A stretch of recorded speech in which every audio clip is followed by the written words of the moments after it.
First, as a preliminary matter, this is Karen Gwazowski-Govin, Chair of the Grafton Board of Health. Permit me to confirm that all members and persons anticipated on the agenda are present and can hear me. Members, when I call your name, please respond in the affirmative. Dan Finn. Here. And Deb Schwinnard. Here. And then I know that Austin and Josh will not be able to attend tonight, unfortunately. So staff, when I call your name, please respond in the affirmative. Nancy Connors. Here. And then anticipated speakers on the agenda, please respond in the affirmative. Phil Legere. Yes, here. All right. Thank you, everyone. So I'd like to open the meeting. Can I get a motion to open the meeting? And then please state your name, like, you know, we're still getting used to this. We haven't done too many of these yet. So state your name when you make the motion. This is Dan Finn. I'd like to make a motion to open the meeting. Can I have a second? I want to second it. I'm sorry, you cut out, Deb? Debbie Schwinnard, second the meeting. So when we do the all in favor, please state your name also when we go through. So all in favor? Dan Finn here. Deb Schwinnard, yes. Karen Gwazowski-Govin, aye. All right, so good evening. This open meeting of the Grafton Board of Health is being conducted remotely, consistent with Governor Baker's executive order of March 12th, 2020, due to the current state of emergency in the Commonwealth due to the outbreak of the COVID-19 virus. In order to mitigate the transmission of the COVID-19 virus, we've been advised and directed by the Commonwealth to suspend public gatherings, and as such, the governor's order suspends the requirement for the open meeting law to have all meetings in a publicly accessible physical location. Further, all members of public bodies are allowed and encouraged to participate remotely. The order, which you can find posted on the town's website at www.grafton-mass.gov, allows public bodies to meet entirely remotely so long as reasonable public access is afforded so that the public can follow along with the deliberation of the meeting. Ensuring public access does not ensure public participation unless such participation is required by law. This meeting will feature public comment, if there are any, for any of the topics that we have. For this meeting, the Grafton Board of Health is convening by video conference via Zoom, as posted on the town's website, identifying how the public may join. So please note for Zoom meetings that the meeting is being recorded and that some attendees, actually all attendees, are participating by video conference or by phone. Accordingly, please be aware that other folks may be able to see you and that you take care to not share your screen of your computer because anything that you broadcast may be captured by the recording of the meeting. Any supporting materials that have been provided to the members of the body are available on the town's website unless otherwise noted, and the public is encouraged to follow along using the posted agenda. Some ground rules before we get to the first item on the agenda. I will introduce each speaker on the agenda if there is a specific speaker. After any remarks been concluded by said speaker, I'll go down the line of members, inviting anyone who wants to provide any comment or has any questions or make any motions if there are any. And for the public that might be attending, to please mute your phones if you're not already muted automatically on our side. Obviously, please remember to speak clearly and in a way that helps generate accurate minutes. For any response, please wait until myself, the chair, yields the floor to you and state your name before speaking. If there's any members who wish to engage in any type of discussion with other members, please do so through the chair to ensure that proper identification is happening amongst the members if anyone is not able to actually see who's talking. Anything with public comment can be put through by the public in the Q&A section of Zoom. Please, if you are putting a comment through the Q&A section, give your full legal name and then your address and then your comment so that we have it on record as to who was providing said comment or question. If there are any comments, I'll read them and then the appropriate member or responsible individual will answer accordingly. And then finally, any votes taken during the meeting will be conducted by roll call. So with that, Yep.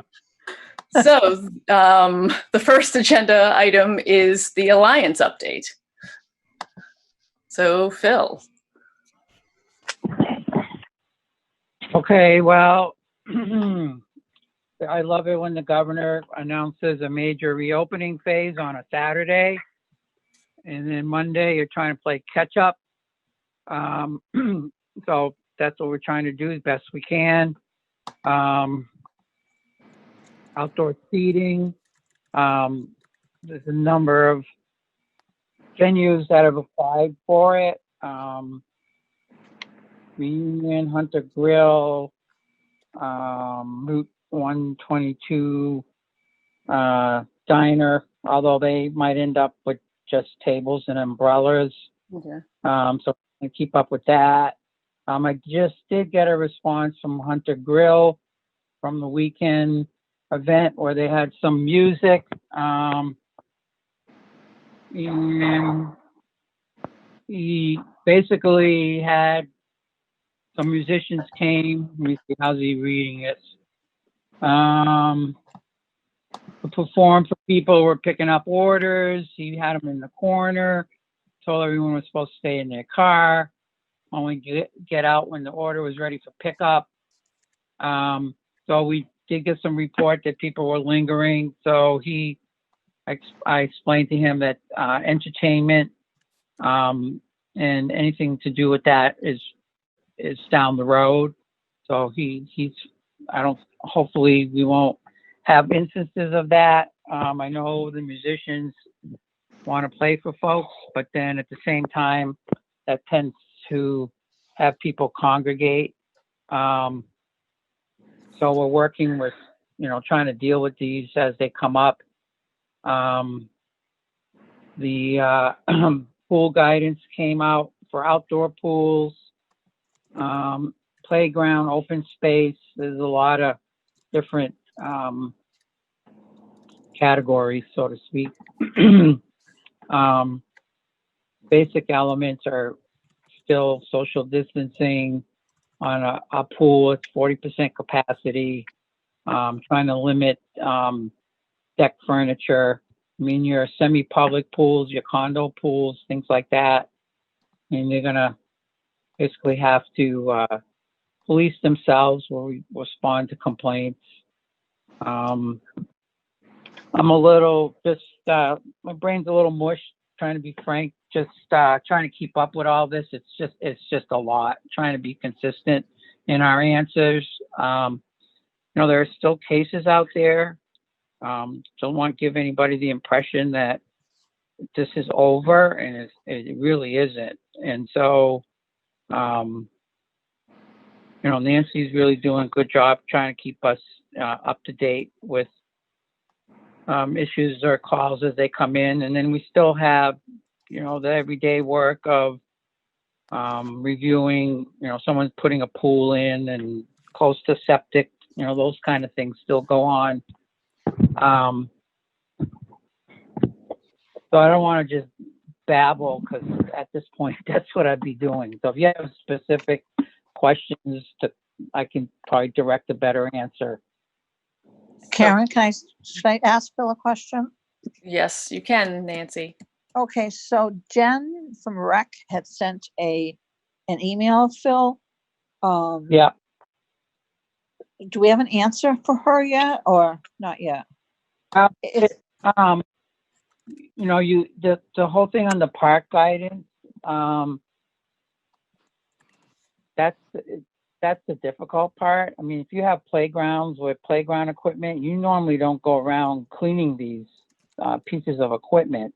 They're not required to be disinfected or sanitized, but at the same time, people should, if you're going to open it, there's a certain amount of self-awareness there, that just because someone got off a swing, that someone's not going to run there and wipe it down. Shrewsbury just opened their basketball courts. Again, can't be organized games. It's going to be this process of people want to get out. but you have limitations on actually what you can do. If you make a restroom available, that has to be cleaned once a day. Then the other thing is, you should limit if you have, basically one at a time or a family group at a time. But again, depends on the park or playground.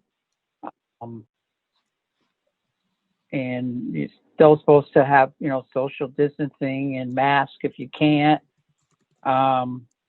So, they do talk about high touch surfaces. So one of the things that Shrewsbury's doing is a gate to one of their areas. They're just going to lock it open, so it's not being opened and closed. I mean, you can do some things like that.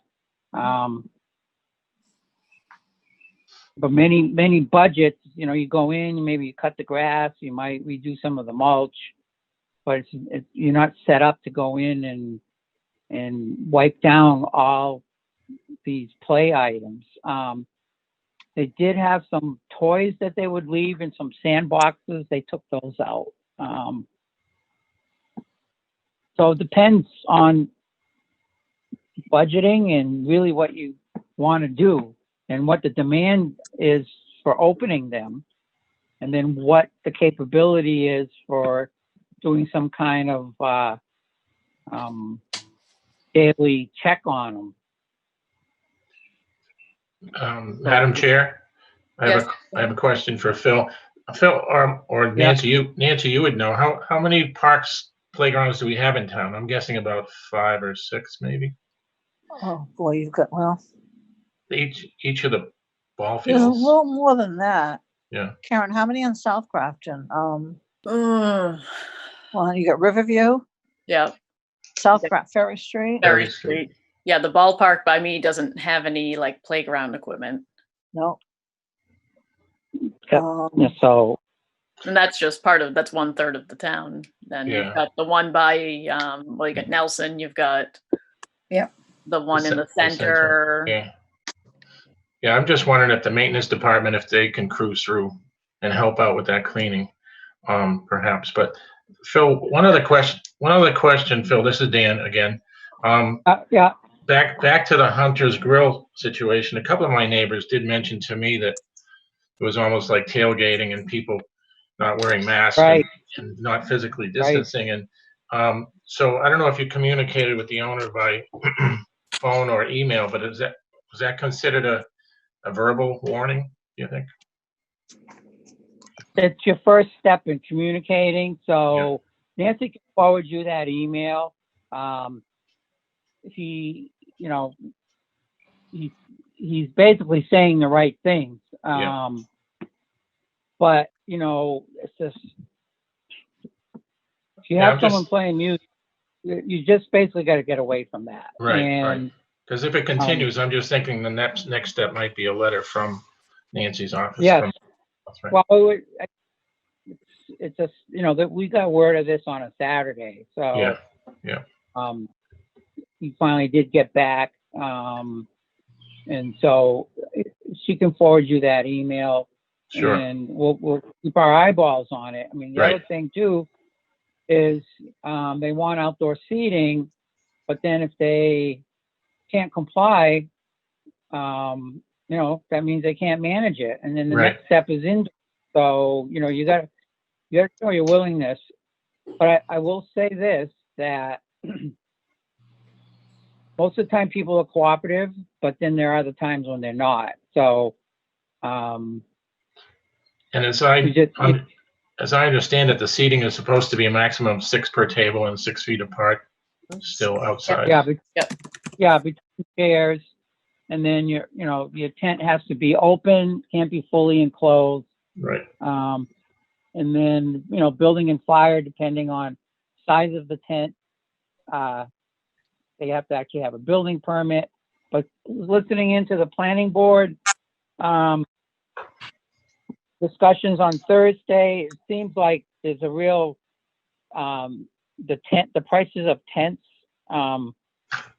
and availability of them have gone up tremendously. Imagine. So trying to balance the cost I know that, I'm gonna say his name wrong. The little, he was a former selectman, Paquette. Sargon. No, not Reunion. The Oh, other selectman had that little bar up in the center. Brooke. For Paget. Yeah, that's it. Sorry. He was thinking about putting some seats and trying to get outside, but he's mainly a bar that serves some finger food or some, not really a full kitchen. And then he was balancing the costs of, by the time he could do it, and it seemed like he was leaning it wasn't worth it. Whereas the 122 guy, same thing. The tent was a cost, but if he was to put some tables outside in a marked off area with some umbrellas, again, that's going to be weather dependent. But the cost of the tent and getting it scheduled was a factor. So I think Reunion has theirs up. They were waiting for building and fire, although they're not doing any cooking or anything in there. It's just for seating. And then Hunter Grill was another one. Oh, then the Grafton Grill Yeah. down off by the little park there in North Yeah. Grafton. Yeah. That's another one, but they're also trying to do an addition to add a pizza oven, something else, which that's not a temporary part. So yeah, Yeah. that's the first one would be a visit and a letter. Okay, thanks. His tent is now up, Phil. Pardon? The Grafton Inn, their tent is now up. Okay, so Yeah. Building and fire in there? Excuse me? Building and fire, have they been there, do you know? I don't know. All I know is it's up. Okay, And we're waiting for, I think Post Office Pub. Their tent is up. yes, Yeah, and, there's is up. All right. Cancun's. oh yes, Cancun, see? What about Highfields? Hmm. I talked to about how- Beth You get today. the patio. Mhm. Right. Yes. I don't think they have a tent, but they have a patio with individual tents. So, Bill, can we jump back just with, because I know the question will come up with Jen from Recreation, and I know that Yeah, the capability of cleaning is obviously based on what the capabilities are of the staff. The other question she had was around how would Recreation find out if they would have to close the playground or a playground after being used by, say, a sick person. no, Wait. that'd be a good question. Yeah, because it's like, I know there's the investigations, when there's a case in town, we get notified, et cetera, close contacts. But does that investigation ever get to the point of, hey, person X, tell me the list of every single place you've been in the past, I don't know, 14 days leading up to it, and then get communicated out? Because I haven't heard that it does. So that was her other question, as how would they ever know if someone who has COVID used said playground or went to the playground, even if they didn't touch something? You probably not. Yeah. Realistically, you tell me when we do foodborne illness investigation, we ask them to think of what they ate over the past 3 days. So trying to ask someone where they've been 14 days and what they touched is unrealistic. They're more going to concentrate on people, 15-minute close contact. However, it's more going to be your closed places, your workplace, you're inside, whereas outside, Yeah. unless you were,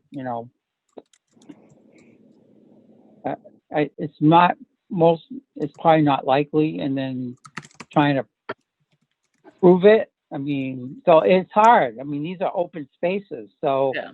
some of the things they're talking about also in the guidance is, you know, if there's no trash cans, you got to bring your trash in and out. And then, you know, if there's trash cans, you know, don't have a cover on them. And, you know, that's like, okay, then every single squirrel and chipmunk and Raccoon. pigeon, raccoons, you know, so to, you know, to leave something open, you got to go there every day and pick it up.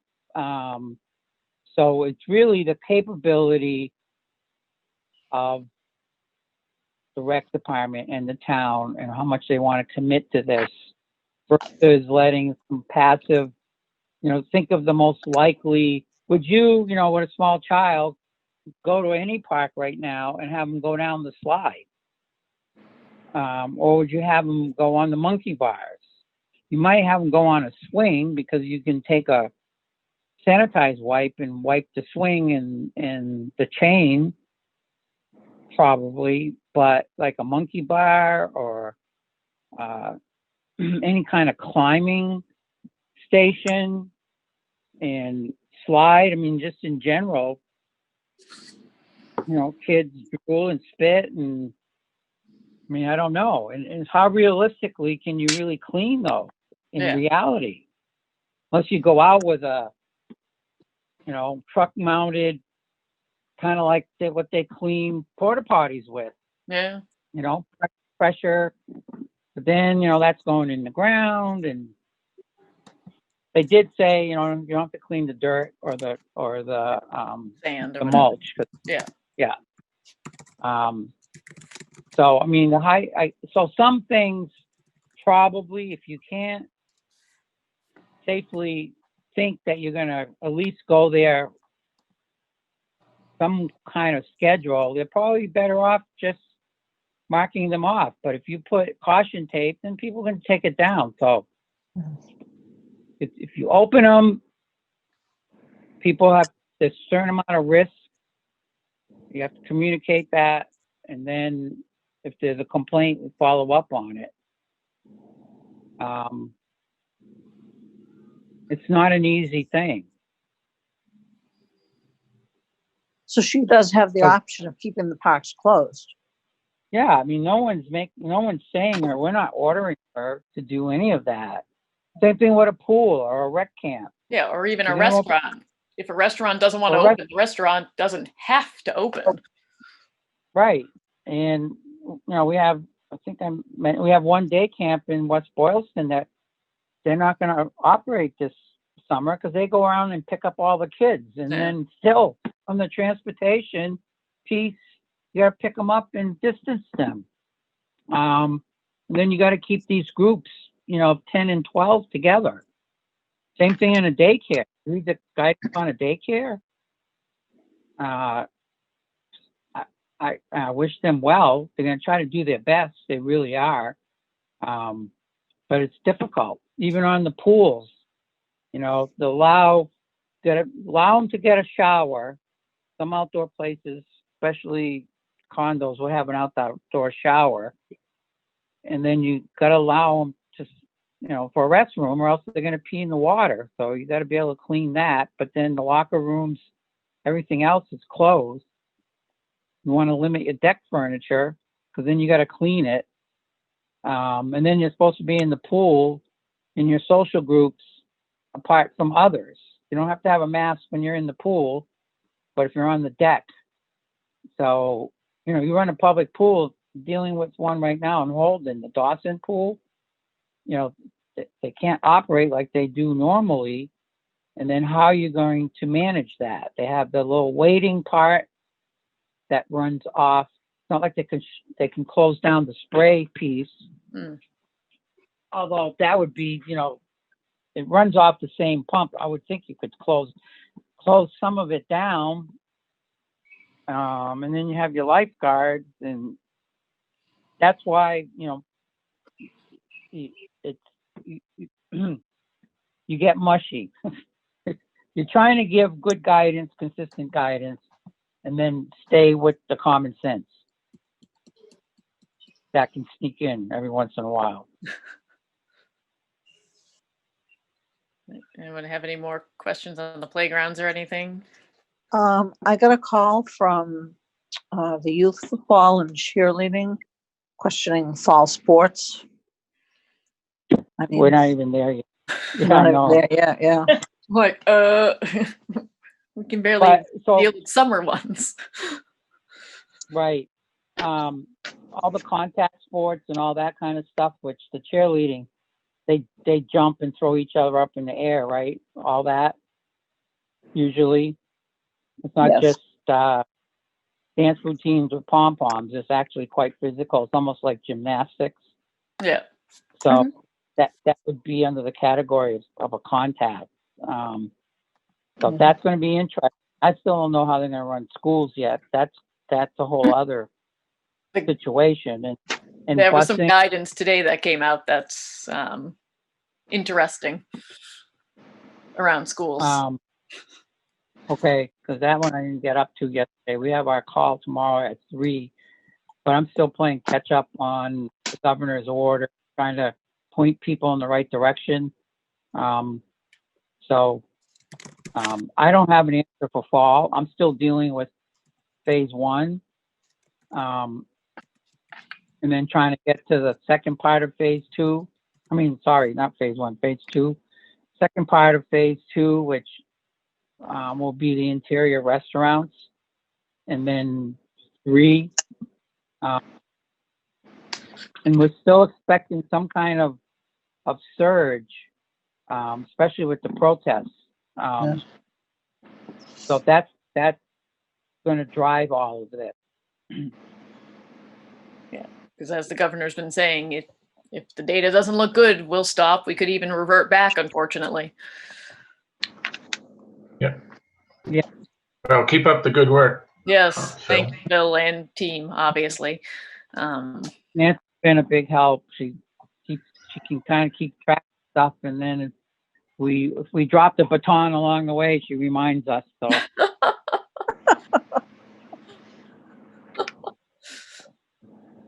All right. Is there anything else? Do we want? Oh, Deb. One question, this is Deb Chenard. Phil, do you go out and check each one of these restaurants now that they've opened their outside seating? yes, we're getting to them. Yeah, Danielle was at reunion today, so we're out. Julie and Danielle are out there. Okay. I will be doing some side stuff. I'm in the safer at home category, but yes. So they need to be inspected before they can actually open. Well, we like to make sure, I mean, we usually get a floor plan. There's no absolute requirement, but we're trying to make sure we get eyes on there, get some eyeballs on the setup. So, Okay, thank you. Since we're on a roll with COVID, as much as I know we want to get to on the unfortunate resignation of Debbie, do we want to just finish up since everything else on the agenda is COVID related? A lot of it's already been covered, like what I was going to do in the COVID updates and everything in the weekly meetings. So maybe we just finish up with the COVID ones if that's okay with everyone. Mhm. All right. So as of June 8th, Grafton's been informed it was 94 cases when I wrote my notes, but I saw there was an email that actually one of the 94 was a false positive. So we're actually at 93 confirmed positive COVID-19 cases in town as of this afternoon. We already talked about that phase 2, the first part of phase 2 has started, such as the outdoor seating for restaurants, that indoor seating will be later on in phase 2 if all goes well. And then retail locations can now have opening with, availability to browse, etc. And there's all sorts of restrictions. Every single one of these categories has the general guidelines from the state combined with some sector specific guidelines, as they're saying. As Phil mentioned, a variety of like certain types of, day camps can open now, certain types of youth and adult sports programs and activities I'm not going to get into all the details of which are included and which are not, because like Bill mentioned, contact is another scenario versus non-contact. One thing to call out is that the later part of phase 2, besides indoor dining with a number of restrictions, will include close contact personal services. So examples like spas, nail salons, tattoo shops, electrolysis. Obviously with a number of restrictions like everything has. There's still the requirements around social distancing and wearing face mask or covering when you cannot social distance accordingly. There was nothing that I heard yet of relaxing the 10-person gathering limit at this time. And it looks like the stay-at-home advisory is still in effect that had been put out there for now. Hopefully, if this all progresses in the right direction and doesn't, we don't get a surge or anything that would cause us to have to pause as a state, we can keep on progressing. So then in terms of the weekly Board of Health department head Zoom meetings, we've just been continuing. They're just weekly touch bases between the various department heads that can attend and the Board of Health, all COVID related, where questions come up, such as like the playgrounds that we just had the discussion on, or earlier on, what should we do in terms of closing? Now we're starting to talk about, as the phases go along, how do we handle reopening certain things? So those will continue for the foreseeable future, I would assume. And we'll see how it goes. If things do start to go in the right direction, then, at some point in time, maybe we could turn them into every other week, for example. Yeah. So we shall see. Next up, farmers market update.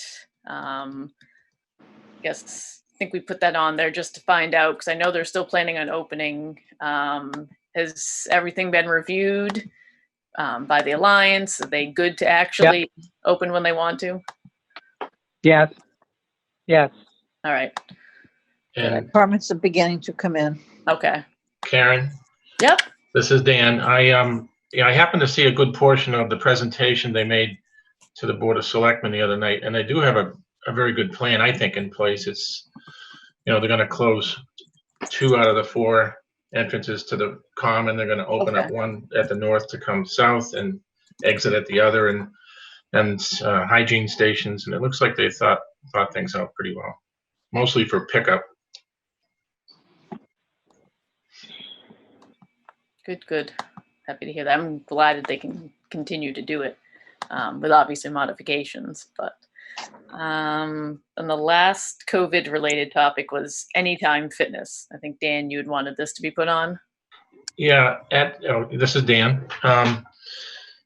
At one of the weekly Zoom meetings, it was 2 or 3 weeks ago, it was expressed that the owners, who are Ed and Michelle O'Toole, were pretty frustrated with the slow opening of their business. And so I happened to go down on my own to visit with Ed, and he gave me a tour. It's quite a nice place, actually. I had never been in. And they have put together some amazing protocol for hygiene and distancing and giving masks to people that don't have them, and have a lot of supplies and list of daily cleaning and all that. He also reached out to Moore and Representative Meridian, who I think were also impressed. I just said we'd bring it here because I don't honestly know whether we can move independently of the state's opening. We can't. We have to follow. We can't override the state. And Phil, obviously, correct me if I'm wrong, but I've never heard of a situation where the town can override the state in this scenario. And gyms and fitness facilities are phase 3. Phase 3. Yes. As much as I understand that they want to, and I wish they could, we as a town can't Right. jump over what the state says for timing. Right, that makes sense. I just thought I'd bring it up because they were concerned about it, and I wanted to get them an answer to their frustration. And so that would be the end of this month, I believe, correct? Unless something changes. Yeah, if it goes as planned. Yes. Okay. All right, that's fine. I'll report that back to them, and thank you. they're not the only one in that Yeah. category that's frustrated. And again, part of it is, I believe, the shared equipment, again, locker rooms, Mhm. that type of thing. They've allowed, yoga classes, those type of things to be outside with distancing. But again, we're totally out of decision making on all of this, and that's Right. part of our frustration Yep. in general. We get the guidance, and then we have a ton of questions because people have a ton of questions for us, and it's Right. not all of a sudden you can go to one place and find it. Even Right. though I created a file, it still takes time to find the right document that you want to send. So we can be stricter. I don't think anyone at this point wants to be stricter, but Right. at the same time, we have to try to be as safe as we can in general, hopefully. Yep, I get it. Thanks. This is Dan again. I know his point was that there are other businesses that are open that seem to be a little more dangerous, so to speak, and handling money and various other types of industry. But it is what it is, and it's at the state level they're making those decisions. So we have to stick by the rules, I'm sure. Yeah. Thanks. Thank you. All right. Is there anything else COVID related anyone wants to talk about? I just have a quick question. Sure. What Nancy. is the difference between a face mask and a face shield? I had someone question me today that one of the places in town, the staff, they're wearing face shields as opposed to the mask, and they didn't feel as comfortable seeing the staff prepare food with a shield. They prefer to see the mask. Is there a difference, Phil? A ruling on that or Well, anything? The face shield, I mean, so people understand, unless you're in a hospital setting and you're fit testing your N95 mask, they're going to have fit tested N95 masks, they're going to have goggles, they're going to have a face shield, they're going to have gowns, they're going to have booties. That's in a hospital setting. As far as in a restaurant, a mask, whether it's a face mask, homemade, it's to keep you from coughing. They have a face shield on. Those are very effective. So part of it is depending, is it homemade? Does it keep them from aerosolizing? I mean, that's really what you're trying to do is if someone coughs, keeping those particles from spreading. So we're going to get those. Some people aren't going to be comfortable with unless they're there in a moon suit, unfortunately. But a face shield keeps you from, if it covers your face.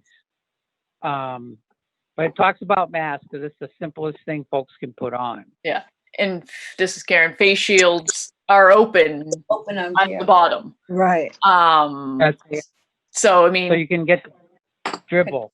yeah, so technically, although it'll prevent the vast majority probably of like if someone wearing one was to sneeze or cough, a good majority of what came out of their mouth and or nose would probably get stuck to that face shield, as nasty sounding as that just was, describing it, but trying to illustrate that, there is a chance that it could come out the sides or more likely down the open bottom.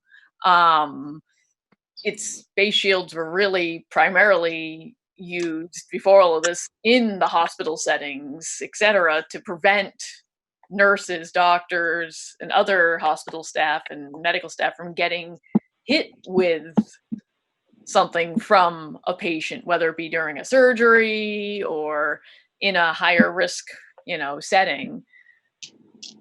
It was used in addition to a mask. Yeah, I would say, yeah. And then they still were wearing a mask in the hospital and or an N95 instead of a mask, and then the face shield on top of it to prevent getting it in their eyes, for example. If you were working in a hospital with a COVID-19 patient or another infectious disease, you would have a mask or hopefully an N95 if you can get them on, and then the face shield will help prevent the actual like particles and liquids from getting into your eyes and saturating that mask. Yeah, then the only time, I mean, the person, he could have a medical reason not to have a mask. Exactly. A shield, he could handle a shield. So we don't know, but it does call for the mask. So it does give you some protection. It does. Yeah. Better than not having anything. But Is Danielle in town tomorrow, Phil? Possibly. We're trying to bounce around a lot. So we can talk off. Send me a text. We'll I will. work out what you need. Okay. Yep. All right. Yep. Yeah. Okay. Anything else, COVID? Yep. Nancy, Dan, this is Dan. Nancy, I just wanted to say, it seems to me that a shield might not be enough protection or appropriate if somebody's working with food where something could come down onto their hands or onto the food. So if that was the situation, I think, you should recommend a mask for somebody that's doing food preparation or something like that. Okay.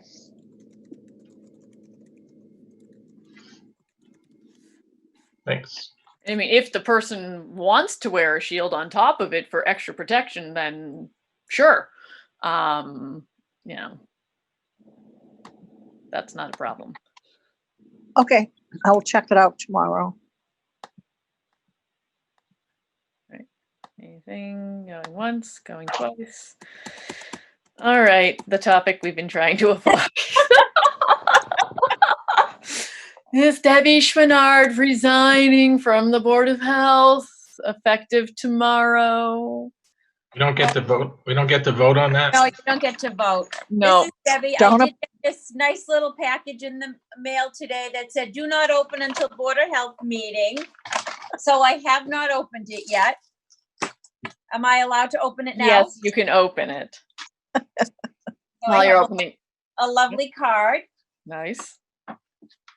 Here's to living the life you dream of. Wishing you all the best. It's been a true delight having you on the board. We will miss your wisdom and expertise. Best, Karen, Dan, Josh, Austin, and Nancy. Thank you very much. And then I have a lovely little gift here from Grafton Country Store. Yeah, it's fun trying to coordinate stuff, remotely. We're like, Virtually. Dan's like, I wish we could do like an in-person meeting with cupcakes and stuff. I'm like, not yet. Sorry. Building's not open. As much as I would love for all of us to be together, socially distanced. So then coordinating, trying to get the gift and then get the gift to Oh. you. Very nice. It is a Brighton necklace.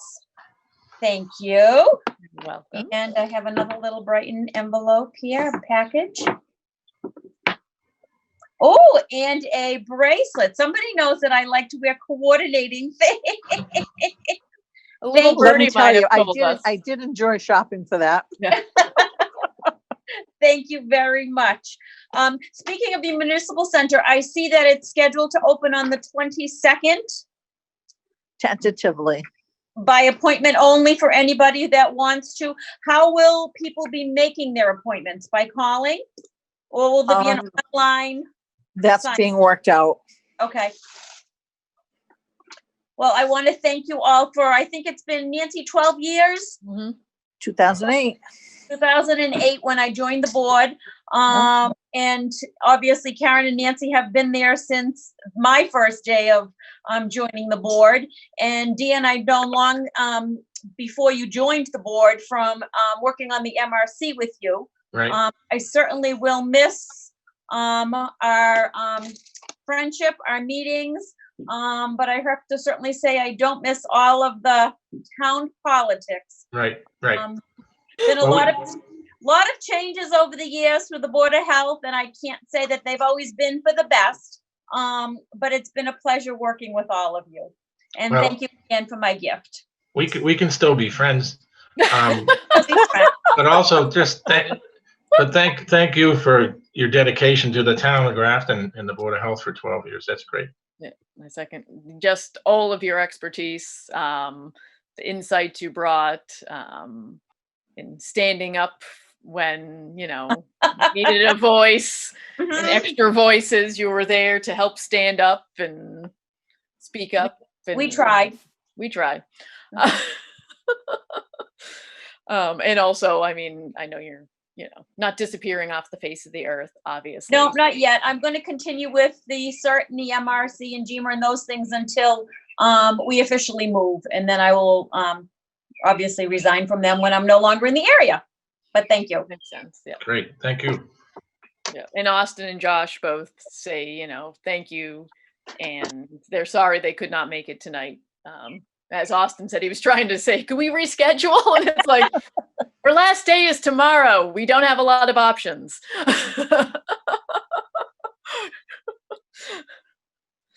So yeah. Thank you. We will miss you. I will Especially when miss it comes to the emergency dispensing side. Right, Oh, you're gonna get the first call. I will still be a volunteer. You will be in charge. It's coming. Until you exit stage left and sneak away. But, so I guess, can I make a motion to adjourn the meeting? Or is it other business? I was just going to read off the next meeting. Oh, yes, of course, right, the next meetings, sorry. Scroll down my agenda here. Hold on. Yeah. Next meetings, July 13th, 2020, August 10th, 2020, and September 14th, 2020. Not that Deb needs to worry about those dates anymore. Right, And who knows, maybe the July one we can start picking up in person, but I don't know at this point since that would be nice. to So be determined. I'll make a motion to adjourn this meeting. I'll second it. All in Dan. favor? Dan and Deb. Aye, Dan. Aye, Deb. Aye, Karen.